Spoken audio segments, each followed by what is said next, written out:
Análise política com Orion Teixeira. Olá, Orion. Muito bom dia para você, viu? Bem-vindo. Vamos juntos. Bom dia, Luciana, Lucas e ouvintes espectadores da Band News. Prazer voltar a falar com vocês. Bom dia, Orion.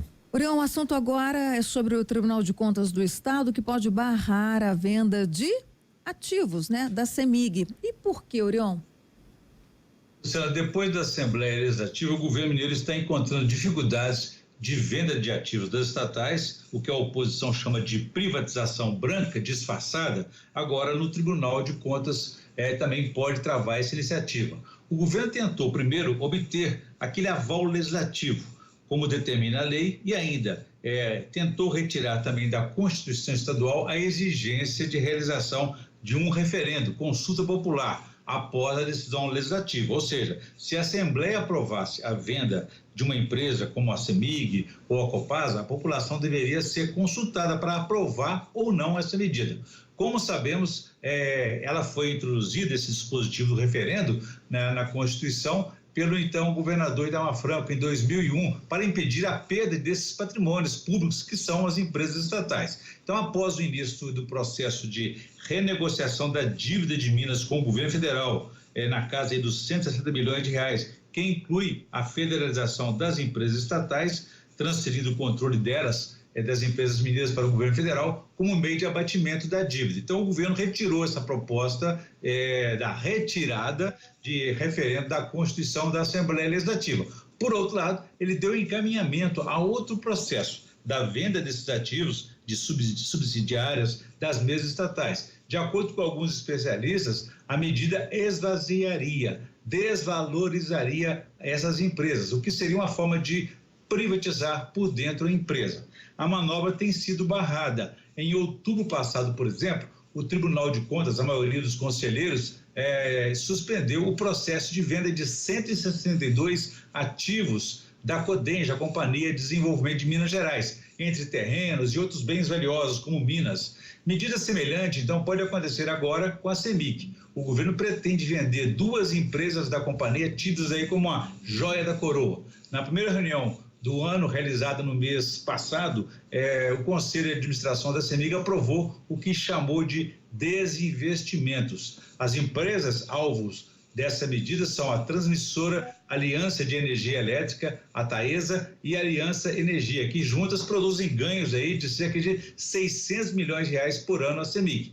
A decisão do Conselho foi tomada em meio a esse processo aí de federalização da estatal, que começou também neste ano. O governo mineiro alega que o Supremo Tribunal Federal avaliou em julgamentos, numa situação semelhante com a Eletrobras, que a venda de ativos não necessitaria de aval legislativo, de aprovação da Assembleia Legislativa. Mas deputados consideram que esse esvaziamento pode atrapalhar ou dificultar a renegociação da dívida de Minas com o governo federal, que prevê, então, como diz, a federalização das empresas estatais. No caso da Codenja, de acordo com o conselheiro substituto do Tribunal de Contas do Estado, Hamilton Coelho, a estratégia sucateia as estatais ao driblar o processo legal de privatização. Segundo ele, seria o mesmo que o dono de um carro vender os pneus, os para-choques e até o motor, mas alegaria que não está vendendo o automóvel. Então o governo está tentando e ainda tenta derrubar essa decisão do Tribunal de Contas. Orion, e em relação aos governadores, né, do Sul e do Sudeste que se uniram, querendo aí renegociar a dívida também, como está a situação desses estados e, sobretudo, claro, Minas Gerais?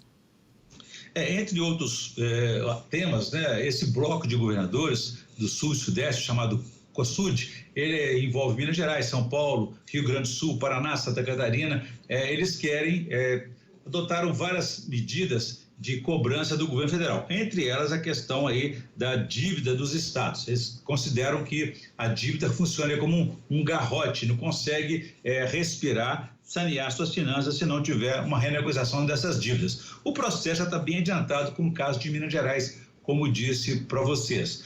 Hoje ainda o bloco da oposição na Assembleia Legislativa vai a Brasília numa negociação, buscar encontros para se atualizar sobre o assunto e até dar um empurrãozinho nesse processo que está ainda muito lento, junto ao presidente do Senado Federal, o Rodrigo Pacheco, e também junto com técnicos do Ministério da Fazenda. Então a ideia é tentar avançar para que Minas possa acompanhar e não permitir que o tempo inviabilize, já que o Supremo Tribunal Federal deu apenas 120 dias e termina aí em 20 de abril esse processo de renegociação da dívida de Minas. O que os governadores querem? Eles querem amortização de juros, redução desses juros, para que eles possam ter fôlego de pagamento mensal do serviço da dívida.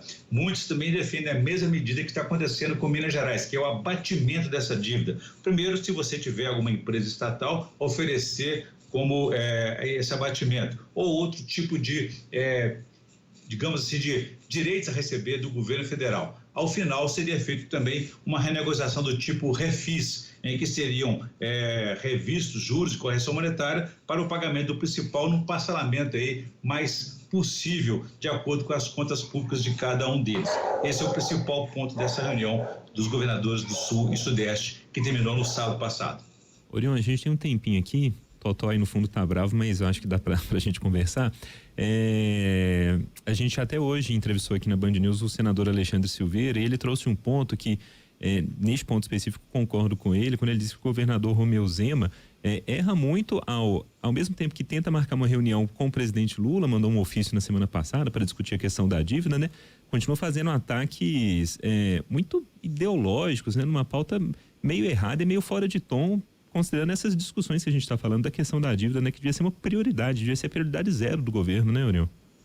Até o ministro Alexandre Padilha falou que o café do governador está esfriando. Pois é. Isso de acordo com a lenda política, né? É o processo da reeleição. A cada dia que se passa, você tem menos um dia de governo. Então, não existe mais expectativa de continuar no poder à medida que você não pode se reeleger mais. E o governador está tendo dificuldade na Assembleia Legislativa, no Tribunal de Contas.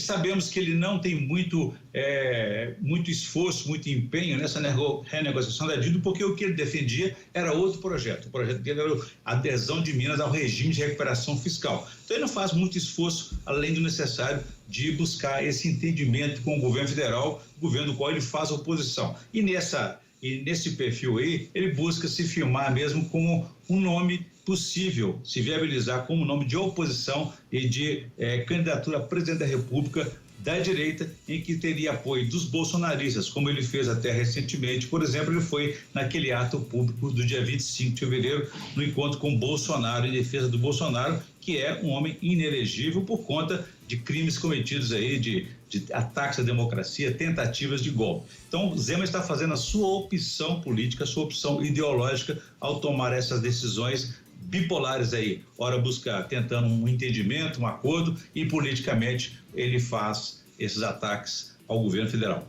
É isso, a gente segue acompanhando. Orion, obrigado, bom tê-lo novamente conosco, até quarta-feira. Um abraço a todos aí, façamos um bom dia. Quem quiser saber mais pode consultar meu blog no www.blogdorion.com.br. Até lá.